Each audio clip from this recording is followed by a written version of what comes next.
Hello and welcome to the 20th Veltpvp development log. We plan to do these types of videos whenever we have new content or balance changes coming out, so make sure to subscribe to keep up to date with all the new changes coming to the network. Last week we ran a new wave of ability items, which for the most part went quite well. There were a few issues however which are being fixed this week, with the fixes mainly being focused on the SS freezer. Before we jump into ability changes, let's touch on a bug fix and a balance change. We have now fixed regeneration for Bard Kit, where beforehand it just didn't work. This was most noticed on Legions, however it also affected HCF, and this change will go live on the next release.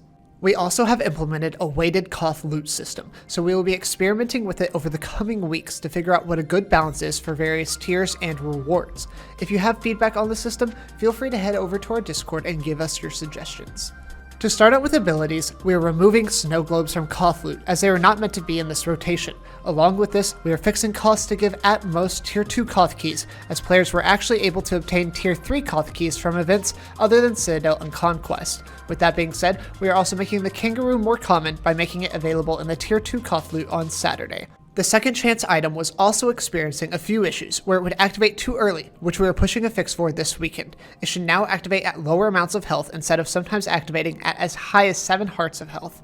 The SS Freezer is the largest update of this week. With the recent rework, it became a bit broken and buggy, which we want to address very quickly. We've made a good handful of changes to better balance it, which we will be going over in this video.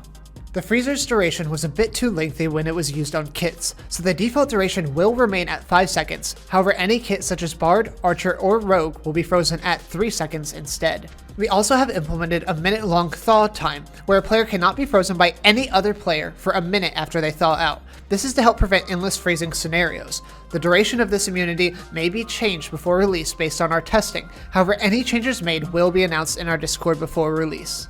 There was also an issue with players' heads snapping whilst frozen, in turn making potting impossible. This is incredibly difficult for us to fix, so we decided to make a workaround solution where if you're frozen, your potions will explode right when you throw them.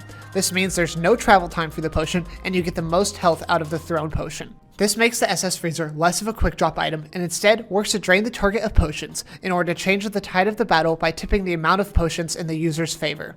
As a tip, do not move forward or to the side when frozen. While frozen, you are only able to jump and look around, and moving about can mess these up, so it's recommended that while you're frozen, that you don't press the WASD keys, and instead focus on purling or potting to wait out the freeze. We hope these changes make the meta more balanced and exciting, and we will be continuing to monitor the meta and apply balance changes as needed. As a parting note, we are very close to having a finished Pearls product, and it should be released sometime late February or early spring. Thank you for your continued patience on this while we work on making sure Velt Pearls are a much better experience.